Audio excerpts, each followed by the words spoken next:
New topic लेकर हमारी 10 minute series के अंदर। बेटा आज का टॉपिक है जेनेटिक कोड। ठीक है, अभी तक हमने 4 इंपॉर्टेंट टॉपिक्स को कवर कर लिया है। अगर आपने नहीं देखा जाकर उसको देखो और चैनल को सब्सक्राइब करो, वीडियो को लाइक करो, ज्यादा ज्यादा शेयर करो। ठीक है, जल्दी से करो वाला काम। ठीक है, तो आज का हमारा टॉपिक है बेटा जेनेटिक कोड्स।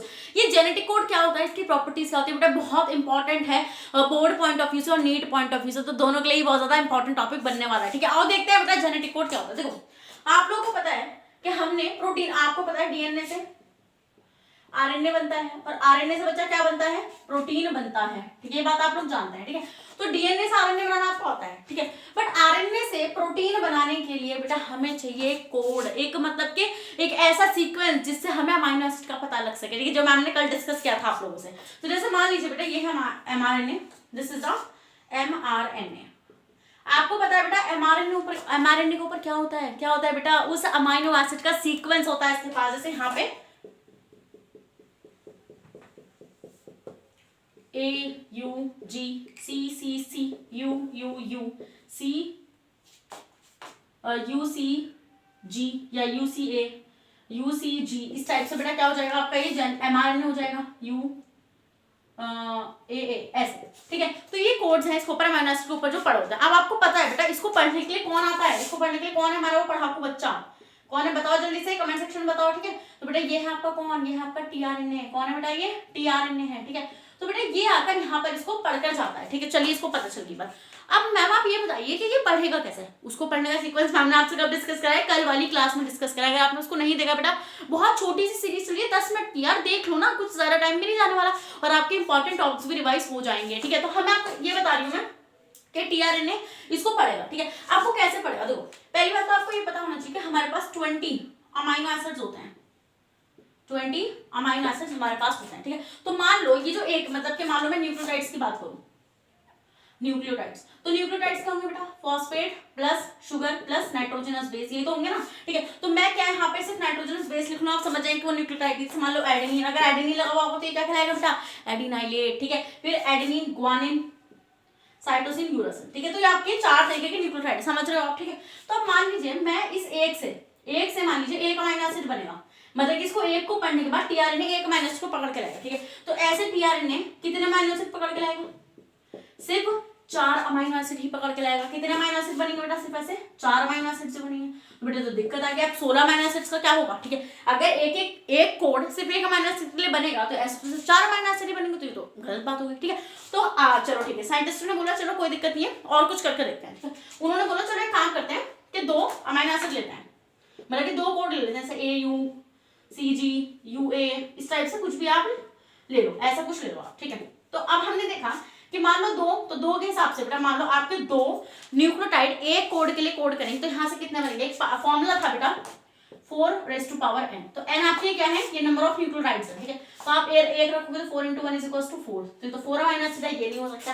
अब आपने न्यूक्लियोटाइड का नंबर रखा 2, तो 4⁻², मतलब कि 4 4 = 16। ऐसे भी कितने अमीनो एसिड कोड हुए, सिर्फ 16 अमीनो एसिड कोड हुए, अभी भी 4 अमीनो एसिड्स बच रहे हैं। ठीक है, तो इसलिए बेटा अब साइंटिस्ट ने बोला चलो एक काम करते हैं 3 न्यूक्लियोटाइड्स को ले लेते हैं। चलो ठीक है, तो हमारे से AUG UUU UAC CAG, इस टाइप से कुछ भी ले लिया। ठीक है, और अब इनसे देखा गया। ठीक है, तो अब मान लो जैसे ऐसे लिया गया, तो हमने ये देखा जब आपने 3 लिए तो मतलब 4⁻3, तो 4 4 = 16, 16 4 = 64 कोडॉन्स बन गए। क्या बन गए बेटा, 64 कोडॉन्स बन गया। और ऐसे मतलब कि हम 64 अमीनो एसिड्स को कोड कर पा रहे थे। ठीक है, तो अब तुम बोलोगे मैम ये तो बहुत ज्यादा है, हमारे पास तो सिर्फ 20 अमीनो एसिड, तो बच्चा ज्यादा तो देखो तुम्हें पता है ना, ज्यादा चीज चल सकती है, कम चीज नहीं चल सकती। ठीक है, तो हमने सोचा चलो ठीक है भैया, हम एक अमीनो एसिड के लिए 3 मतलब कि 3 न्यूक्लियोटाइड से बने हुए कोडॉन का इस्तेमाल करेंगे। इसलिए आपका पहला पॉइंट एनसीईआरटी में मेंशन होता है जेनेटिक कोड इज ट्रिपलेट। क्या, जेनेटिक कोड इज ट्रिपलेट, समझ में आपको ये वाला समझ में। ठीक है, तो अब अगर आपसे कोई क्वेश्चन पूछेगा कि भाई जेनेटिक कोड इज ट्रिपलेट,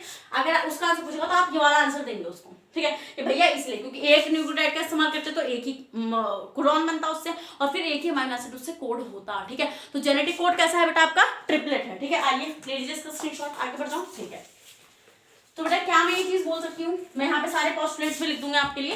पहला पॉइंट क्या बनेगा, genetic code is a triplet. ठीक है, मतलब जैसे AUG एग्जांपल के फॉर्म में आप डाल लीजिए, ये एग्जांपल के फॉर्म हो गया। ठीक है, इस 3 न्यूक्लियोटाइड से आपका एक अमीनो एसिड के लिए कोड बनेगा। चलिए ठीक है मैम, यहाँ पे AUG है। ठीक है, अब आप एक बात बताइए चलो ये वाली बात तो समझ में आ गई आप लोगों को। अब एक बात ये है, देखो अब आपके पास अमाइनो एसिड्स कम है बट कोडॉन ज्यादा हो चुका है, तो इट मीन्स कि मैम क्या हम एक अमाइनो एसिड के लिए मल्टीपल कोडॉन रख सकते हैं? यस रख सकते हैं बेटा, ठीक है। तो इसलिए हम लिखते हैं बेटा जेनेटिक कोड या डीजेनरेट कोड। डीजेनरेट कोड क्या होता है मैं बताती हूँ बेटा। देखो जैसे मान लो आपके पास सीरीन है, क्या है बेटा? सीरीन, ठीक है। तो सीरीन ना ऐसे 4 कोडॉन से कोड हो सकता है, जैसे मान लीजिए यूसीयू, यूसीजी, यूसीसी, यूसीएजी, यूसीए, ठीक है। तो इससे सीरीन जो है बेटा वो कोड हो जाता है आराम से, ठीक है। तो मतलब कि 4 कोडॉन्स सिर्फ एक ही अमाइनो एसिड के लिए कोड कर रहे हैं ना, इसी को बोलते हैं बेटा डीजेनरेट कोड, ठीक है। तो डीजेनरेट कोड क्या होता है बेटा? जब आपका एक अमाइनो एसिड एक से ज्यादा कोडॉन से कोड हो सके, ठीक है, तो वो क्या कहलाता है? आपका डीजेनरेट कोड कहलाता है, ठीक है। When one amino acid coded by more than one codon, जब बेटा एक कोडॉन से ज्यादा, मतलब क्या आप ऐसे याद रखो इसको कि भैया यहाँ पर बंदी तो एक है बट उसके बंदे मल्टीपल्स हैं, ठीक है बेटा। तो तुम बोलोगे यार मैम कैसे समझाते हो बेटा? ऐसे तुम्हें याद रहता है ना, ठीक है। अब जेनजी जनरेशन चल रही है तो ऐसे ही समझाना पड़ता है, ठीक है। तो समझ में आ गया आपका वाला पॉइंट, ठीक है, डीजेनरेट कोड। फिर नेक्स्ट पॉइंट बेटा, जो जेनेटिक कोड होता है ना बेटा वो कैसे होता है? कॉमालेस होता है। Genetic code is commaless, commaless मतलब कि मैम कॉमालेस करता मतलब क्या?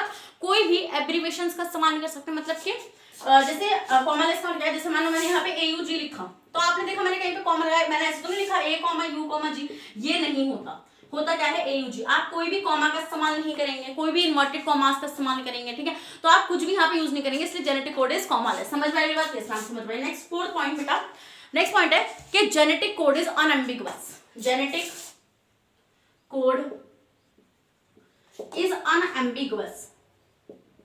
अब ये क्या पॉइंट है बेटा? जेनेटिक कोड इज अनएम्बिगुअस का मतलब क्या? देखो आपने देखा कि हाँ एक अमाइनो एसिड मल्टीपल कोडॉन से कोड हो रहा है, ठीक है। तो इट मींस कि मैम एक कोड, मतलब कि एक कोड सिर्फ एक अमाइनो एसिड के लिए कोड कर रहा है। इट मीन मैम ये क्या बोलते हैं आपने? देखो सीरीन जो है ना बेटा, सीरीन इन सबसे कोड होता है, ठीक है।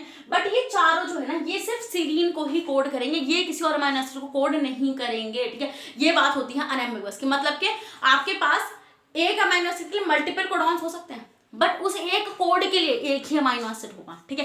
तो मतलब कि मैं इसका यहाँ पे क्या लिख सकती हूँ बेटा? मैं ये लिख सकती हूँ कि one codon only codes for one amino acid, for one amino acid. मतलब कि अगर सीरीन के ये 4 कोडॉन ना तो सिर्फ ये सीरीन के लिए ही कोड करेंगे, ये और किसी के लिए कोड नहीं करेंगे। मतलब ऐसा नहीं है कि आप बोलोगे चल भैया मेथियोनिन उठा ला जाके, ये नहीं लाएगा, ठीक है बेटा, क्योंकि ये किसके लिए लॉयल है? ये सीरीन के लिए लॉयल है, ठीक है। मतलब समझो सीरीन एक खूबसूरत लड़की है, ठीक है, जिसके ये 4 बॉयफ्रेंड्स हैं, ठीक है। तो मतलब कि इसमें से सिर्फ ये जो है मतलब कि सीरीन के लिए लॉयल नहीं है, उसके तो 4 है, ठीक है, बट ये इसके लिए लॉयल है। समझ में आई बात? यस मैम समझ में, ठीक है। मतलब कि each codon only calls for one amino acid, ठीक है। समझ में आई बात? यस मैम समझ में। नेक्स्ट पॉइंट बेटा 4 पॉइंट्स यहाँ पे मेंशन करा है मैंने, 5वां पॉइंट लेते हैं, ठीक है। देखो मैंने यहाँ पे AUG लिखा, AUG मैम ये कहीं मिथेनिन के लिए कोड तो नहीं करता? यस बेटा, ठीक है। तो AUG जो होता है बेटा, AUG के डुअल फंक्शंस हैं। AUG के क्या फंक्शंस है बेटा? डुअल फंक्शंस होते हैं। डुअल फंक्शंस का मतलब क्या होता है बेटा? मतलब कि इसके 2 फंक्शन है। पहला एक तो ये इनिशिएटर कोडॉन है, इनिशिएटर कोडॉन मतलब कि mRNA पर ये जहां पर प्रेजेंट होगा वहीं से ही प्रोटीन बनना शुरू होगा, ठीक है। दूसरा पॉइंट बेटा ये किसके लिए कोड करता है? Code for methionine. किसके लिए कोड करता है बेटा? ये मिथ्योनिन के लिए कोड करता है। नेक्स्ट पॉइंट बेटा 6 point, genetic code is universal. It means के जेनेटिक कोड यूनिवर्सल का मतलब क्या होता है बेटा? मतलब ये होता है कि बैक्टीरिया के अंदर भी वही जेनेटिक कोड होंगे जो हमारे अंदर होंगे। मतलब कि जेनेटिक कोड सब में सेम होता है, ठीक है। मतलब कि जैसे मान लो ये AUG है, अगर ये मिथ्योनिन के लिए कोड करता है, ठीक है, तो ये मिथ्योनिन के लिए बैक्टीरिया के अंदर भी कोड करेगा, ठीक है बच्चा, और ये ह्यूमन के अंदर भी कोड करेगा। इसका मतलब ये होता है। समझ में आ गई बात? यस मैम समझ में आ गई, ठीक है। लास्ट पॉइंट बेटा, लास्ट पॉइंट ये है इसका, लास्ट पॉइंट कौन सा बेटा? 7th पॉइंट बेटा, कुछ अमाइनो एसिड्स ऐसे होते हैं जो किसी के लिए भी कोड नहीं करते, उनको हम बोलते हैं स्टॉप कोडॉन्स। क्या बोलते हैं बेटा? Stop codon. मैंने अमाइनो एसिड बोला, कुछ कोडॉन्स ऐसे होते हैं जो अमाइनो एसिड के लिए कोड नहीं करते, ठीक है, ये होते हैं स्टॉप कोडॉन्स। तो स्टॉप कोडॉन्स होंगे बेटा जो किसी भी अमाइनो एसिड के लिए कोड नहीं करेंगे, वो है 3। आपको वैसे याद रखना है। देखो गोलमाल का तुषार कपूर बन जाना, ठीक है, वो कैसे करता है? उवा उवा उवा ऐसे करता है ना, आपको वैसे करना है, उवा वाग एंड उगा, एंड उगा। बेटा अगर ये कहीं पर तीन कोडॉन्स आ गए तो बेटा किसी भी अमीनो एसिड के लिए कोड नहीं करेंगे, ठीक है। तो यहाँ पर मैंने आपको पूरा का पूरा जेनेटिक कोड अच्छे से एक्सप्लेन कर दिया। आई होप आपको ये चीज समझ में आई हो बच्चा। अगर आपको पसंद आई तो भाई लाइक करो ना वीडियो को, बहुत ज्यादा शेयर करो बेटा, और चैनल को सब्सक्राइब कर दो भाई, वो लाल बटन जो है ना तोड़ डालो उसको बुरी तरीके से, ठीक है, और वायरल कर दो इसको, ठीक है। तो आई होप आपको पसंद आ रही है मेरी सीरीज, एंड पढ़ते रहो यार, मैं हमेशा साथ हूँ। Thank you so much.